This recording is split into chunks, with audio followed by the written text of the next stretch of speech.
I'm going to hit got it. And we're going to record. And we're just a couple minutes late, so no big deal. Just hopefully nobody's calling the store saying, well, we're actually closed right now, so they wouldn't be getting a hold of us anyway. So, so there you go. So hello, I'm going to fill a couple minutes, just let Facebook know that we're here, but it's on the recording. So hello, Joe, how are you?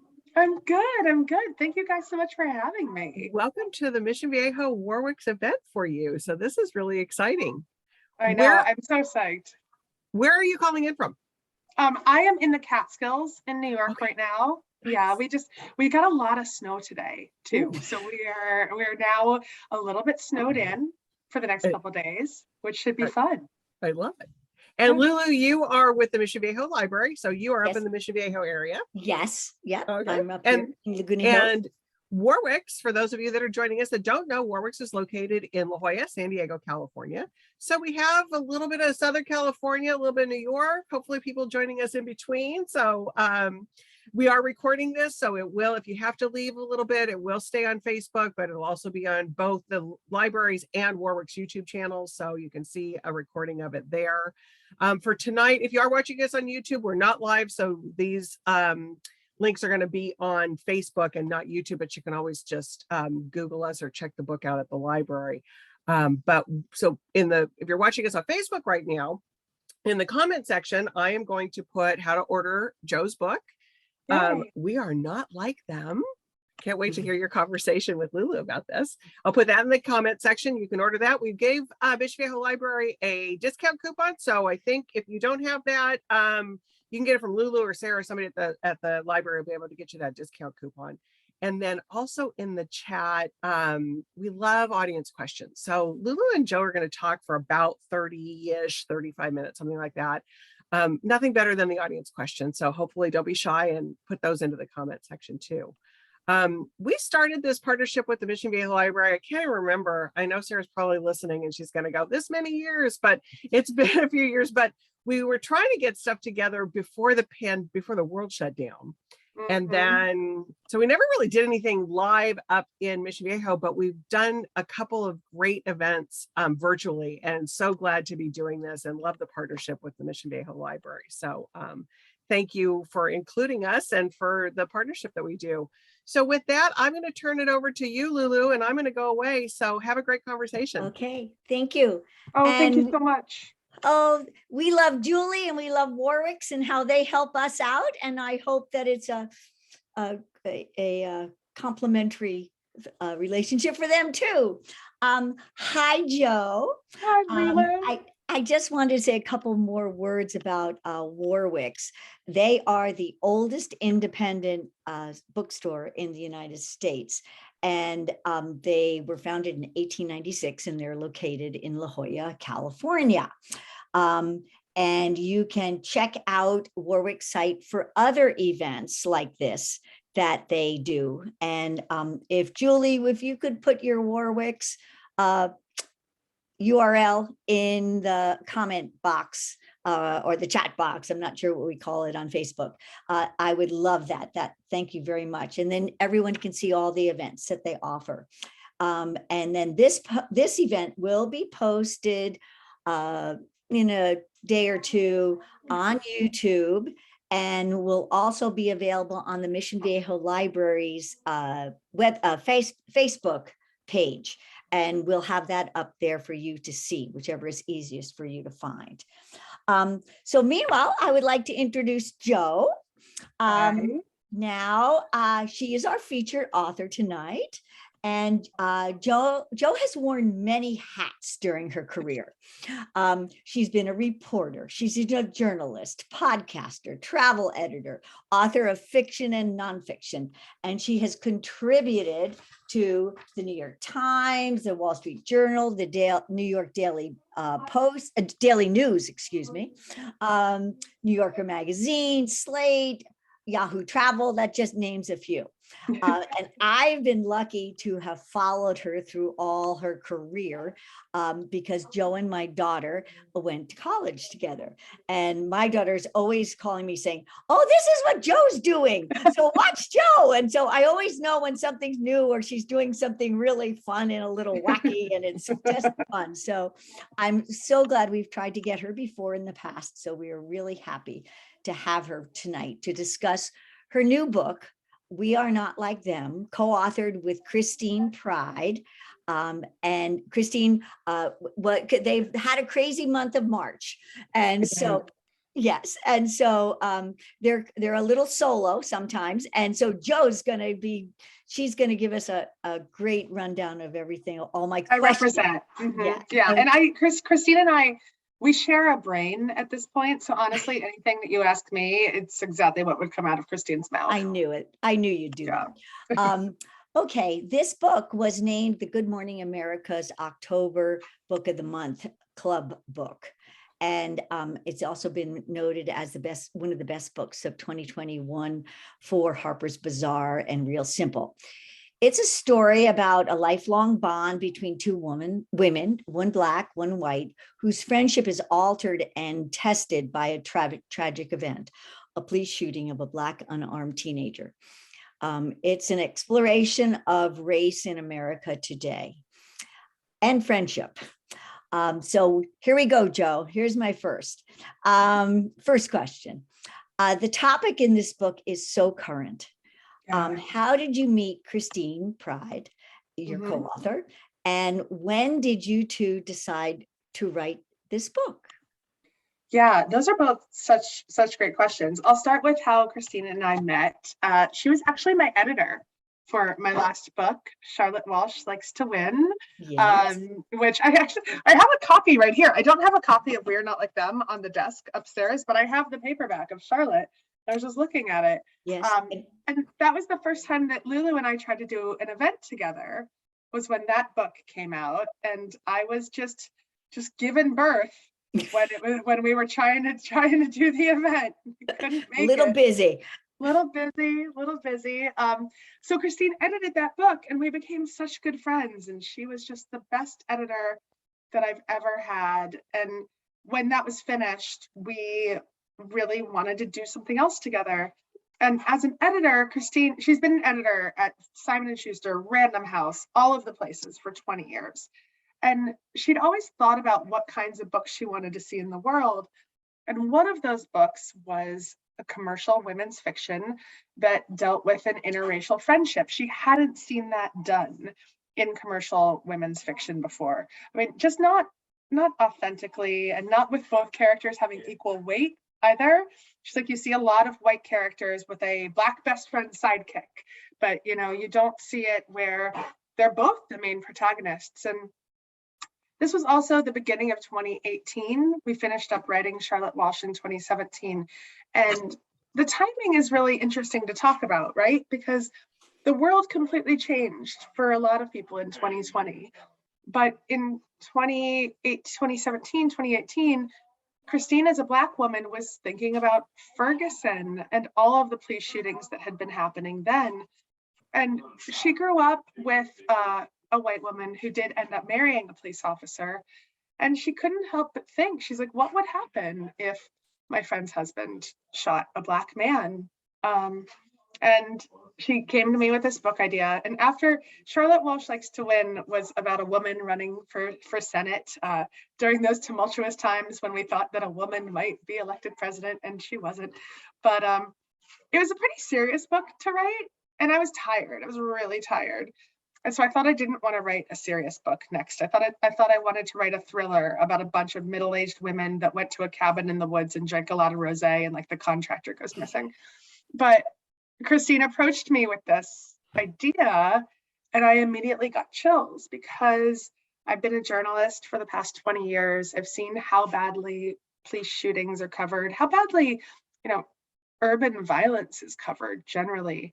And I felt really passionate about humanizing that story and also about getting this really beautiful female friendship down on the page, because I think a lot of times in books, we see a lot of romantic relationships, but we don't see the kinds of female friendships that really prop us up in our lives. And so I said yes, and that was January 2018. We wrote the first 100 pages in the next 6 months, and we sold it in the fall of 2018. And we turned the final draft of the book in March 2020, just right before George Floyd was murdered. And so the timing was well before the national racial reckoning, but the one thing Christine and I are very woo-woo about is that we think that books come into the world when they need to come into the world. And so, this idea happened, and then everything was delayed because of COVID, and publishing generally was just, chaotic during the past 2 years. And we think it was supposed to come out in fall of last year, because we think that was a time when people are really, really excited to talk about these kinds of things. Yes, and the timing for the publication was just incredible, because it's a gentle story of race and friendship. But I'll ask that question later. What was your writing process between the two authors? It's written in the first person. Yes. And did you edit each? You don't live in the same city? I don't know that. And we never have. Never have. And did you edit each other's works? And who developed which character, or did you both develop both of them? We really both developed both of them. So Christine and I have never lived in the same city. When we first started writing the book, I was living in San Francisco and Christine was in New York. And I eventually moved to Philadelphia, but we still weren't in the same city. And now she's in LA. So now I'm back on the East Coast and she's not here. But she'd never written a book before. So she'd edited hundreds of them, many New York Times bestsellers, but never written one. And I'd written 9. And I've also been a journalist on Deadline most of my adult life. So she was just very nervous about the blank page, which I think is intimidating to a lot of writers. And I'm not. I'm like, I can dash off 800 words before 4 p.m. every day. So in the beginning, we started with a really robust outline, because you have to when you're 2 people writing together. When I'm writing alone, I don't. I just sit down and I start writing and I see what happens. But when there's 2 of you, you don't have a choice but to know exactly where you're going next. So we talked about that together. And then we decided to work in Google Docs, which Christine did not want to work in, because in publishing, you only work in Microsoft Word. Oh. Said to her, Google Docs has saved a lot of research and peer reviewed papers and stuff. It's really, and we've used it a little bit at the library, but I can understand when she got to know it. I'm sure she was fine, because you produced such a great book. She was, but it was our first fight. It really was. And so we worked in Google Docs, and in the beginning, I just wrote. I was like, all right, we have this outline. I'm just going to write, and then Christine can edit, because that was the role that she always took on. And then she got more and more comfortable with, writing something that hadn't previously existed before. And then we would just switch off. A lot of people ask us if I wrote Jen's character. Jen is the white character. And if Christine wrote Riley, the black character. And it feels like an easy assumption, but also an interesting assumption to kind of unpack. Be like, well, why are we assuming those things, right? Mm-hmm. Because a lot of each character is informed by race, but a lot, probably equal amounts, is just informed about being a woman in the world and a friend in the world. And those are things both of us can write about very honestly. And so we did not split it up like that. Honestly, once we both got in the groove of writing, we split it up by who had the most time. So Christine was still working full time at Simon & Schuster at the time, and I had a toddler, or I was pregnant, or I had a toddler and a newborn, and I was making 3 podcasts. So it was like, all right, I feel chapter 2, and I think I'm going to be awake at 2 in the morning. I've got this.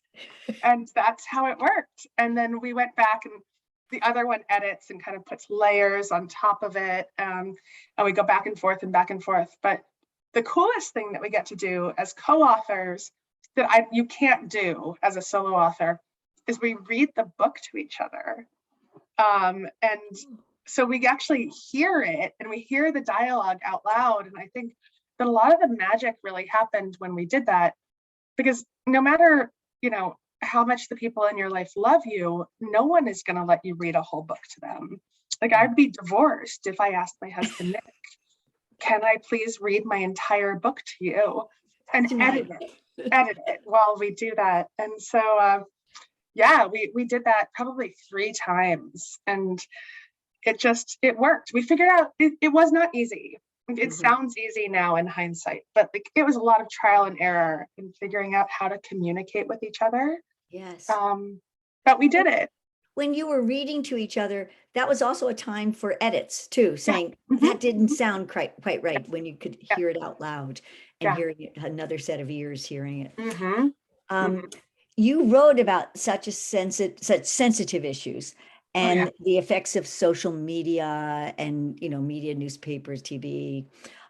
What kind of research did the two of you do to be able to convey so many feelings and circumstances experienced in this story? So much. And that's where I relied really heavily on my journalism background, honestly. So we interviewed dozens of police officers and police officer wives, district attorneys, mothers of children who had been shot, both by the police and just general gun violence, victims of shootings. We just desperately wanted to get this right. And, I think we could have very easily made this up in our head, a lot of it, and it would have been a morality tale and be like, we think this is how it should have happened. But we really pushed ourselves to not do that. And when we sent parts of the book to different police sources, and they're like, that's not how it would be, we really listened to that. And same with police officers' wives, because Jen, one of our main characters, is a police officer's wife. And one of the things we didn't realize going into this is just how much an identity that is for police officers' wives. Like, they consider themselves like kind of a club, and they're like how much they care about each other, and how much being a police wife becomes who you are. And that's not something I'd ever experienced. I would never identify myself with my husband's job. He is a wonderful, wonderful climate change consultant, but I would never call myself a climate change wife. Whereas police officers' wives identify themselves that way. And that was just one of the things that we learned doing our research. And another one, we wanted to spend a lot of time talking to the mothers of victims and make sure that they and the mother's story and the victim's story had agency in the book, because we didn't want it to be just another headline. I think that the media typically does that. And our main goal here was to not have to paint things in a lot of shades of gray. You read the description of the book about, best friends, one black, one white, their lives upended by a police shooting. And you think, oh, wow, I know how this is going to go. But what we wanted to do was show there's no clear heroes, there's no clear villains. And when we've done a book talk, I think about every night since the books come out in October, which is also why we split them up now, because they're also usually at bedtime. So Nick is about to divorce me. My kids haven't gone to bed before 9 o'clock in like 4 months, but we hear a lot from people in these events that they ended up empathizing with characters they never thought they would. Like, I was surprised that I felt this way about the police officer in this, or I was surprised that I felt this way about that family. And so that's what we wanted to do more than anything else. And really, we just wanted to get people talking about a subject that we know is really hard to talk about. Race is difficult for people to talk about. And we thought that by putting it in fiction, it might make it a little easier, because it's a lot easier to talk about a book than it is to talk about reality. Right, right. Well, the book, I'm sure you've gotten this question many, many times, but the book begins with the shooting of an unarmed Black teenager by two white police officers. Why did you decide to start with the tragic event and then unwind from there? You know, we wanted the readers to be incredibly invested from the very beginning in this incident. And this incident is the one that, and the rest of the book, honestly, it's about how this incident impacts these two women's friendship. And the book is a story about friendship and love just as much as it is about race and social justice. But we wanted the reader to feel as impacted by what happens, by the shooting, as both of our protagonists do. And the only way to do that was to open the book. And also the book there's two chapters that are not from our main character's point of view, and that's the prologue and the epilogue. And it was very important for us to give the shooting victim that chapter again, so that he wasn't just a headline. He wasn't just, a story device. He's a boy. He's a teenage boy who was shot. And we always knew, a couple of things did change from our very robust outline, but we always knew that we were opening the book from Justin's point of view with the shooting. And it was really important to us to do that. And it's hard. We know that it's hard. It was hard to write. It's hard to read. We've had a lot of readers, especially Black women and Black women with kids, who said, I put it down. I couldn't keep going after that. I had to spend some time and come back to it. And as a mother, that was incredibly hard for me to write too. So, but we think it's important. The goal of fiction is to make people feel something. And that's what we were trying to do with that prologue. And you two as authors, when you're developing these characters and you're trying to give the different points of view, did you ever disagree about no, that's not how it happened? Because you were able to weave unconscious bias and prejudice that is just based on privilege, which somebody might be born into a very wealthy family. It's not their fault. They were born into that family, or somebody was born into a very poor family. And you were able to do that. So this is probably not a word you use to describe a book, gracefully. There was never. You can absolutely describe a book that way. I love it. It was just, it was never like right in your face. It was just graceful. Like it was and it is a daily thing. There's privilege and there's prejudice every day. And you were able to do that. And was that a hard part to weave that in? Yeah, well, and thank you first and foremost for saying that, because that was always what we wanted to do. We never wanted anyone to feel hit over the head by anything. We wanted to weave those things in, topics of privilege, both class privilege and racial privilege. And we tried to tackle both in the book. And we think that both are things that we really need to be talking about more. Not all of it was easy. Christine and I had to have a lot of hard conversations in order to make this friendship work on the page. And for me as a white woman, I had to examine a lot of things about myself too, and think about and check my own privilege, and I'm really honest about this in book events because I think it's important. I think it also helps people just have more open and honest conversations about these things. But I grew up in a really white town in the suburbs of Philadelphia.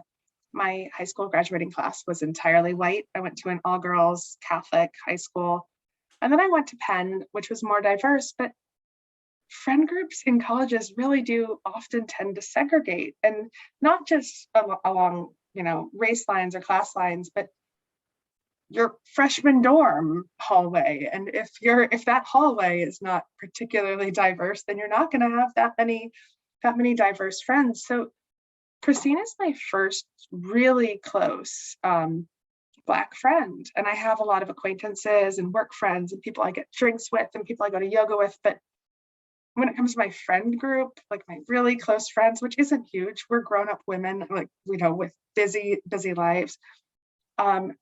She's it. And it was the first time that I spent a lot of time with a close friend examining how I got where I got in life. And we had to talk about that. And she didn't know any of this about me because we were still relatively new friends. And we'd been work friends because she was my editor. And so I think she was scared in the beginning to ask me those questions. I was scared to answer those questions because I'm like, oh my gosh, I don't want to say the wrong thing. I don't want to insult my new friend. I don't want to sound stupid, like 1,000 different reasons why we don't talk about race on a daily basis. And we went there and we had to get really comfortable with being uncomfortable.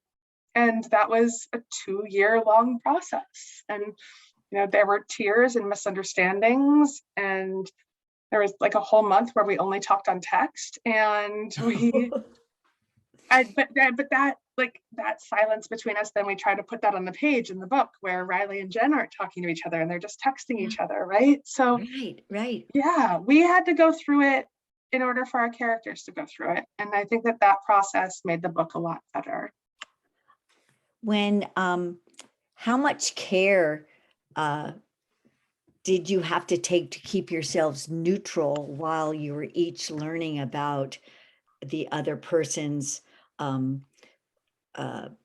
let's say privilege in class, where as you were trying to develop Jen and Riley, because Riley is the Black woman in the and very, you'd say successful in a white world, because she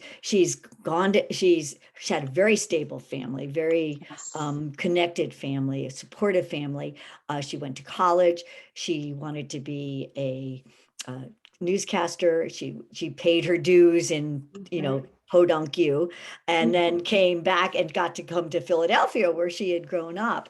And so how about for you guys? How much care did you have to take to keep yourselves neutral in developing them? Because you said you both wrote both develop both characters. We did. Those were things that were very intentional. So we always knew that we wanted to flip a lot of common tropes on their head. And so, Jen and Riley both grew up very working class in Philadelphia. And we chose Philadelphia for a lot of reasons. One, because I'm from there. I went to college there with Lulu's daughter. And I just think it's the greatest city in America, but also because it has a long history of systemic racism, but it's also a very racially diverse city. And there's a lot of neighborhoods that are still, and would have been when Jen and Riley were growing up, racially diverse. It would not have been uncommon for a Black family to grow up in a house right next to a white family in Germantown, North Philly, or South Philly. And a lot of cities are much more segregated than that. So Philadelphia really worked for that. And so both girls are working class, but we wanted to flip the trope of the white family often being a white savior and taking in a Black child and helping to raise them and being the stable family, and flip that on its head and have the Black family be the very stable family, just normal. They're just a normal family, right? That really nurtures the white child who her mom is just, totally out there, was a teenage mom, is always off with a new boyfriend. And so Riley's family takes in Jen and helps to raise her. And Riley's the one that does get to go to college, that does have this really great professional career. And she is the one who ends up financially helping out Jen. And so we did want to bring in that class difference and what money can do in a friendship. But we wanted to flip those things on their head a little bit and challenge some assumptions that no matter how well-intentioned I think that the publishing world is, they just keep continuing, like in book after book. And so, we wanted to do something a little bit different there. Well, you did. Thank you. And gently too. So here, was writing this book different? I think you've answered this question, but I wanted to ask it anyway. Was writing this book different than other novels you've written emotionally? Because like you just said, you wanted to flip a lot of some assumptions on their head and flip it around. And, it was Riley who went to college, who helped out Jen, who was white, and just showed many different things. You talked about your emotions with Christine, and this book is filled with emotions that you can feel. I'm assuming everybody's read this, but if you haven't, you have emotions that you feel between for Jen and for Riley. And so as authors, the emotion, not challenging each other to get the character developed the way you want it to be, but to just, were you emotionally spent? I guess that's what the question is. Oh my God. Yeah. Are you kidding? Totally. Yeah. We still are. Especially if you have a speaking engagement every single night in March. Yeah. Well, honestly, the speaking engagements are really the best part about this, because we always wanted to start a conversation, and we've seen that happen. I mean, not just in these book events, but we're also now doing, like, corporations are having their whole companies read the book together. Oh, like a community read. Yes. Community read in a book club. And they're doing it as part of their diversity and equity initiatives. But people are, like, actually having these real conversations that they said they've never had in the workplace before, because they find it easier to talk about the fictional characters and to use those as a jumping off point. But yeah, writing this book, it was different than anything else I've ever written, and even the process, because like I said, when I'm writing a book solo, I just kind of sit down and I let it go and I let it flow. But with this book, it was a constant negotiation and a constant conversation, and that can be great and also so tiring. But it's totally different than doing it on your own. Right. But also the fact that we get to tour together and talk together on a regular basis about this is, I think that's more fulfilling, because doing these, like, I keep gesturing to my left because that's where Christine usually sits. Because this is my better side, and she knows it too. So she's like, you always rush to go sit right there, and I'm like, I do. I'm very selfish. But I tell Christine it's because she looks beautiful from both sides, so she doesn't need to worry about it. So I'm constantly like this, because I'm like, oh well, Christine would say this, but she's not there right now. The title of the book is We Are Not Like Them. I know, what, having read the book, what I think about what the title. And I thought that I'd ask you. Okay. Who are we, or who are them? I'm not sure that's a fair question. Do you want me to answer who I thought? I don't know. I don't know. I kind of want to hear what you thought first, and then I want to give it, because I'm so curious. I think we're all both. Okay. Sometimes we're we, and we're not like them. And sometimes we're them, and we're thinking, like, what are they doing? So I thought that I could be put in both categories of the we and of the them. Yeah. You're completely correct. That is true. That was the purpose of the title from the very beginning. And there's some fun facts about this title. It came to Christine, like, I think in the shower one day, and she, like, immediately got out and Googled. She was like, this is it. Before we, like, in the very early days of writing.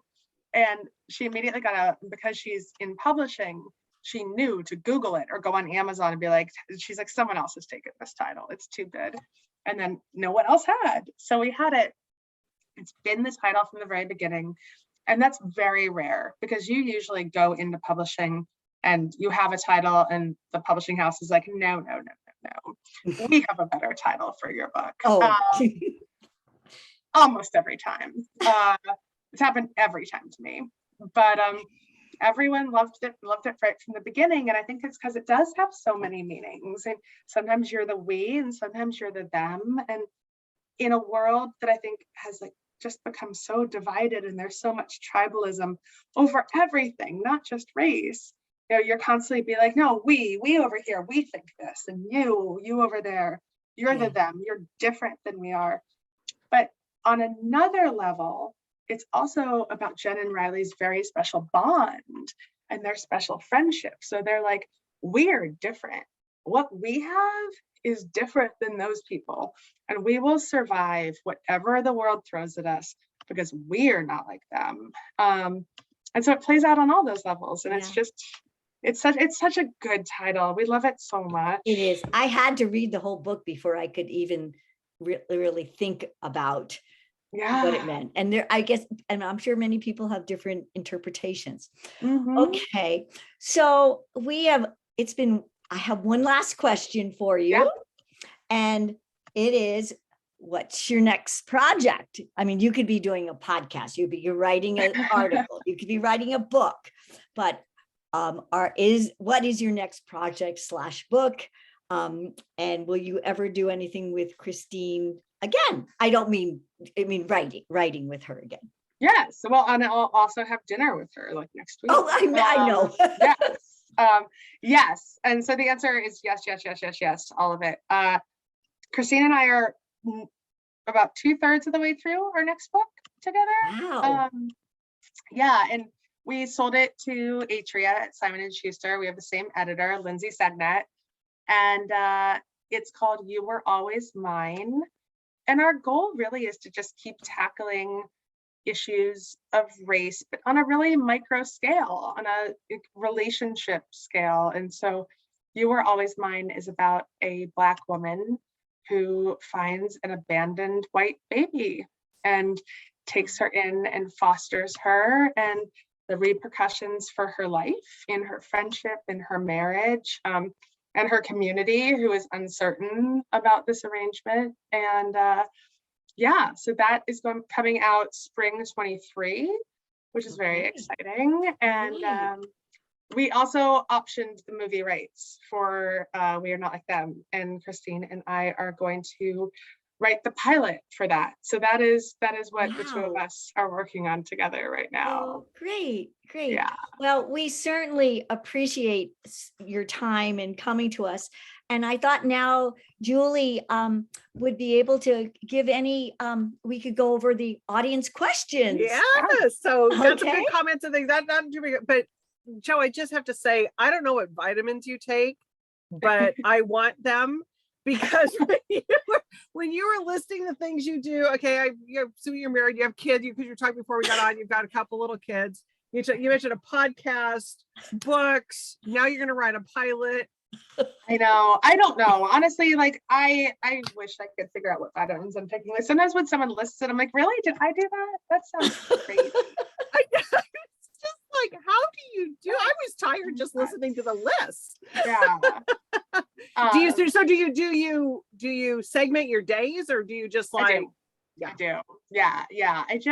I segment my days pretty strictly, but I also I've gotten into a groove in the past, I mean, really over the pandemic and after I had my second baby, where it's like, this is work and this is not work. And I just don't mess around, I think is the best answer that I have. I'm like, I'm not wasting any time. I'm just like, all right, you get this list done and then you're done at 4, and then you're a mom and you're putting your damn phone away. And that's what I force myself to do. And I'm not always the best at it, but I think when you know that you have such a limited, I think that becoming a mom has made me so much more efficient. Right. Because it really does kind of, you're focused in a whole, you're just like, that's all you've got. Yep. I say all the time when I was living in San Francisco, I was advising a lot of startups, and I said, I'm like, you want another thing on your list? Yes, something else you did. I didn't know about that one, Joe. Yeah. But I'm like, oh, do you want to get stuff done? Hire moms and send them on business trips, because we can get more done on a plane without our children than like the average man can get done in a week. Just fly them around. Just fly them around. Fly them around. Yeah. Just keep them flying. Yeah. Keep them in the air. Did you always want to be a writer? I mean, you've written so many things. Was this always something that was just deep inside you from the time you were a kid? Yeah, I just always loved writing, and not just writing, but storytelling, I think. And Yeah. I think that's really important too, like in this day and age where the concept and the medium of storytelling has changed so much just in the past 5-10 years, and finding new ways to do that and finding out how to meet your audience where they are, which is how I moved into podcasting 4 years ago. And now looking at the hybrids of books and audiobooks and all of those things, and making sure that we can just still get great stories into people's minds and in Yep. front of them. Well, and I think that one of the things, Lulu, that you brought up really well and that you answered so honestly, was how difficult your relationship was with Yeah. Christine. And you two were motivated to make it work. Oh yeah. You I mean, know? we were also like married at that point. Like we had Right. a legally bounding contract. But Right. But even if imagine how hard it would be for people who don't have that motivation to stay, Yeah. to listen to it, so it's difficult for you two to listen to each other with that motivation. Yeah. It's so hard. So yeah, so your book opens up all that, but your personal relationship too. Thanks for sharing that. That was really, Yeah. And you know what? We hear that a lot too.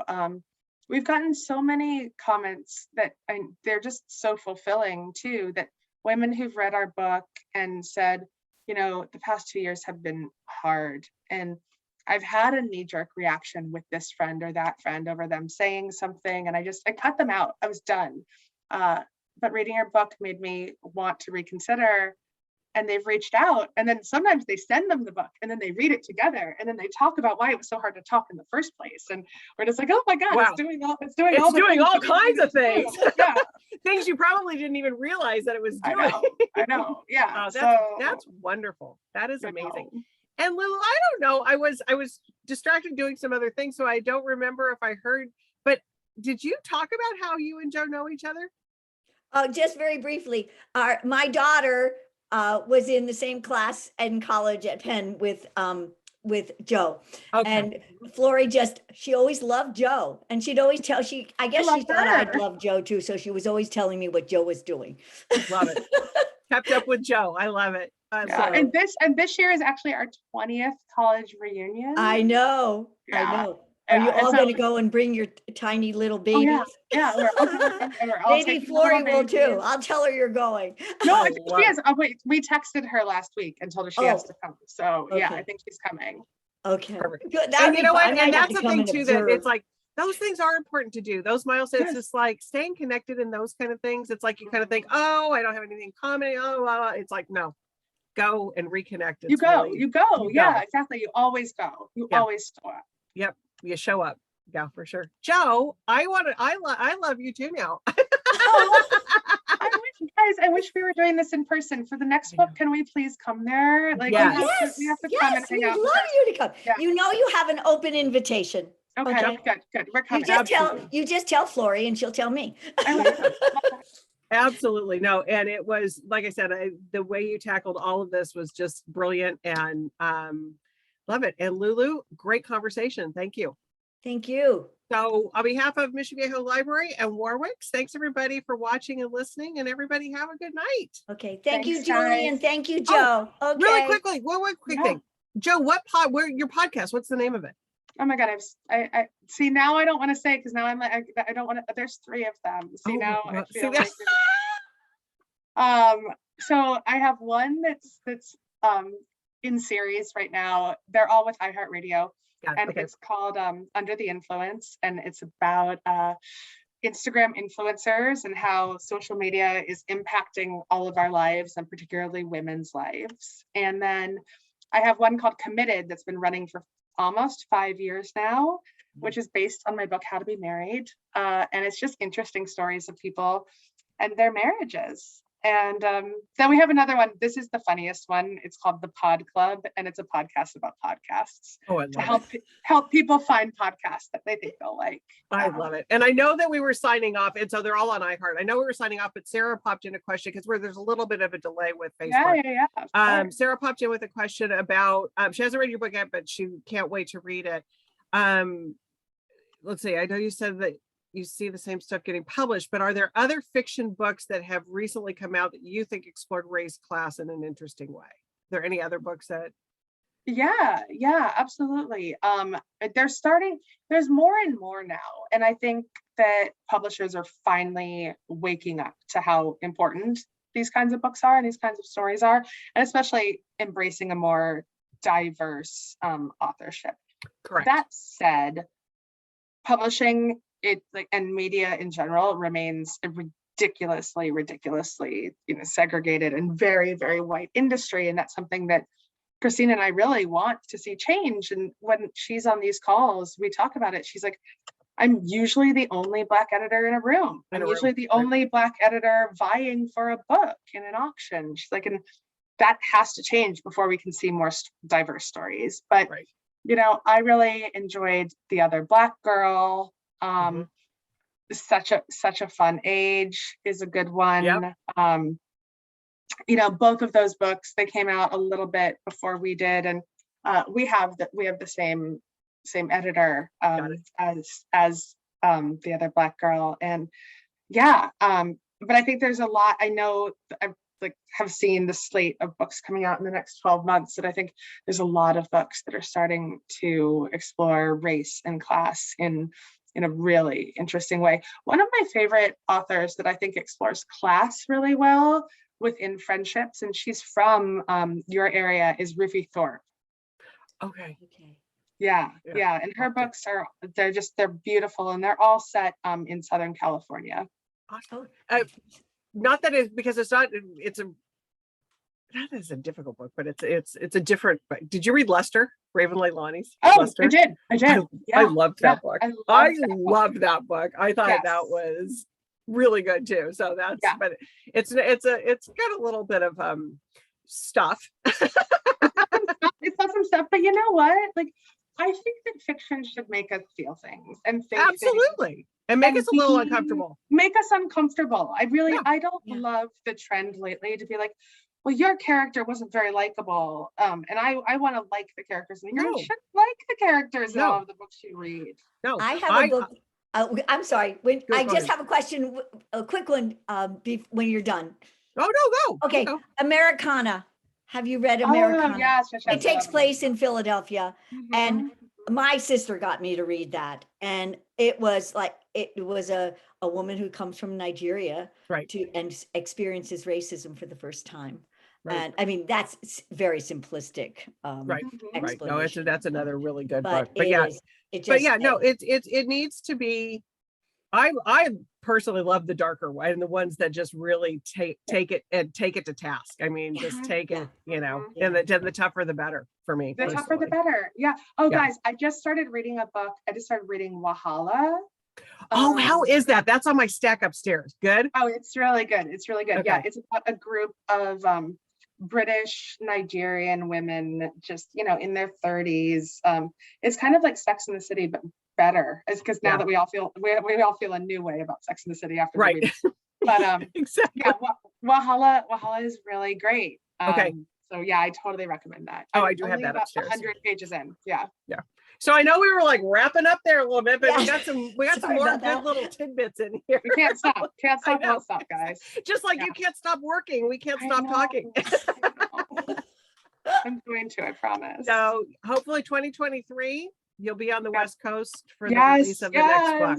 We have to. And Christine is living in LA now, so it's a lot easier for us to come down. Yeah. Perfect. So it was a joy to meet you. Lulu, thank you. Thank you so much. And thank you to both of you. And have a good evening. Good night, everybody. Thank you, Joe. Thank you, Julie. Bye-bye. Bye.